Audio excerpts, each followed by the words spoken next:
ब्रह्मा, विष्णु और महेश, जिनकी शक्ति से पूरा संसार चलता है। ब्रह्मा जो इस सृष्टि के रचयिता है, विष्णु जो हमारे पालनहार है, और महेश जो सब कुछ खत्म कर सकते हैं। हमारे पुराणों में इसे बहुत पवित्र माना जाता है। इसी परिवत्र का प्रतीक है महाराष्ट्र में गोदावरी नदी के किनारे बसा एक अनोखा भगवान शिव का 12 ज्योतिर्लिंगों में से एक त्र्यंबकेश्वर महादेव का शिवलिंग। एक ऐसा मंदिर, उसका बड़ा राज है शिवलिंग, जो कि जमीन के बाहर नहीं बल्कि जमीन के अंदर है। एक अकेला ऐसा मंदिर जहां की जाने वाली एक खास पूजा से अकाल जिसकी मृत्यु हुई हो, उनकी आत्मा को मोक्ष मिल जाता है। गरुड़ पुराण में बताई गई ये पूजा है नारायण नागबली पूजा, और ये मंदिर है त्र्यंबकेश्वर महादेव ज्योतिर्लिंग। मंदिर से गौतम महामुनि की कथा जुड़ी हुई है। भारी सूखे के दौरान गौतम ऋषि ने जल के देवता भगवान वरुण की प्रार्थना की। उनकी प्रार्थनाओं से प्रसन्न होकर भगवान वरुण ने उन्हें पानी की अंतहीन आपूर्ति वाला एक टैंक दिया। गौतम ऋषि ने इस तालाब का उपयोग वहां रहने वाले अन्य ऋषियों की मदद के लिए किया था। हालांकि अन्य ऋषि जल्द ही ईर्ष्यालु हो गए और उन्होंने भगवान गणेश से प्रार्थना की कि वे खेतों में एक गाय भेजें जो बाद में मर सकती है और गौतम ऋषि पर भगवान शिव का क्रोध ला सकती है। ये दुर्भावनापूर्ण योजना सफल रही और गौतम ऋषि को भगवान शिव से क्षमा प्राप्त करने के लिए तपस्या करने के लिए बाध्य होना पड़ा। तपस्या से प्रसन्न होकर भगवान शिव ने गंगा को पृथ्वी पर आने का आदेश दिया। नदी नीचे आई और गौतम ऋषि ने उसे एक कुंड में फंसा दिया। यह नदी अब दक्षिण गंगा या गोदावरी के नाम से जानी जाती है। गौतम ऋषि के अनुरोध पर भगवान शिव यहाँ निवास करने के लिए सहमत हुए और एक लिंगम में बदल गए। त्र्यंबकेश्वर का ज्योतिर्लिंग भगवान शिव, भगवान विष्णु और भगवान ब्रह्मा का पवित्र स्थान है। ज्योतिर्लिंग या प्रकाश स्तंभ का प्रतिनिधित्व करता है।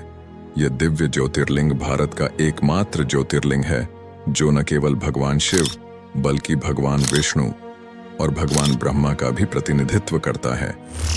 वास्तविक त्र्यंबकेश्वर शिवलिंग की संरचना अन्य 11 ज्योतिर्लिंगों से काफी अलग है। एक पूजा स्थल जहां भाग्यशाली लोग सही समय पर पहुंचते हैं। कुशावर्त कुंड के बारे में कई कहानियां हैं और उनमें से एक ये है कि इस स्थान तक पहुंचने का अवसर उस व्यक्ति को उपलब्ध होता है जो इतना भाग्यशाली होता है कि इसे अपने जीवन के लिए एक अच्छे कर्म के रूप में गिना जाता है। कहानी की उत्पत्ति एक छोटी सी कहानी से हुई है जहां गौतम गाय की हत्या के पाप से छुटकारा पाने के लिए कुंड पर पहुंचे थे। कुशावर्त कुंड के आसपास कई धार्मिक मंदिर मौजूद हैं, जैसे चिंतामणि गणेश जी, कुशेश्वर महादेव, शेषशाही विष्णु भगवान। 1000 वर्षों की अवधि में इस्लामी लुटेरों और शासकों ने देश भर में हजारों मंदिरों को नष्ट और तोड़फोड़ किया। इनमें से सैकड़ों मंदिरों को हर बार नष्ट किए जाने के बाद हिंदुओं द्वारा फिर से बनाया गया। नासिक के त्र्यंबक में प्राचीन त्र्यंबकेश्वर ज्योतिर्लिंग को 1690 में औरंगजेब की मुगल सेना ने तोड़ दिया था। इसका वर्णन जदुनाथ सरकार की पुस्तक हिस्ट्री ऑफ औरंगजेब में मिलता है। औरंगजेब द्वारा त्र्यंबकेश्वर ज्योतिर्लिंग को नष्ट करने के बाद गोविंद सखाराम सरदेसाई की पुस्तक new history of the Marathas के अनुसार ज्योतिर्लिंग मंदिर का जीर्णोद्धार नवंबर 1754 में पेशवा द्वारा किया गया था। पेशवा इस समय के दौरान 8वें स्थान पर थे। बालाजी बाजीराव भट्ट थे, जिन्हें नाना साहेब भी कहा जाता था, जिन्होंने 1740 से 1761 तक पद संभाला। उन्होंने बेसाल्ट से अद्भुत मंदिर का निर्माण करवाया। इस किताब में एक मस्जिद को गिराने का भी जिक्र है, जिसे औरंगजेब की सेना ने 1690 में मजार में तोड़फोड़ करने के बाद बनवाया था। नारायण नागबली पूजा ये एक वैदिक अनुष्ठान है जो 3 दिन की विधि है। नारायण नागबली पूजा में कुल 2 प्रकार की अलग अनुष्ठानें हैं। त्र्यंबकेश्वर विभिन्न पूजा और अनुष्ठान जैसे नारायण नागबली, त्रिपिंडी श्राद्ध, महामृत्युंजय जाप, कालसर्प पूजा आदि करने के लिए सबसे पवित्र स्थान माना जाता है। पितृदोष या पितृशाप को मिटाने के लिए, पूर्वजों के असंतुष्ट इच्छाओं को पूरा करने के लिए नारायण बलि पूजा करते हैं तथा सांप को मारने के पाप से छुटकारा पाने के लिए नागबली पूजा की जाती है।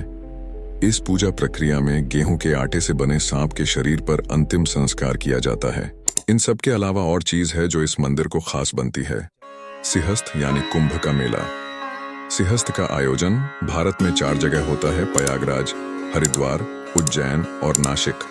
और नासिक में हर 12 वर्ष में सिंहस्थ मेला कुंभ मेला का आयोजित किया जाता है और इसीलिए इस मेले को नासिक कुंभ मेले के नाम से जाना जाता है। इस दौरान लाखों लोगों की भीड़ यहाँ आती है और गोदावरी नदी में स्नान करती है, महादेव की भक्ति करते हैं। दोस्तों, अगर आपको हमारा ये वीडियो पसंद आया हो तो लिखें और अपने दोस्तों फॉरवर्ड करना न भूलें।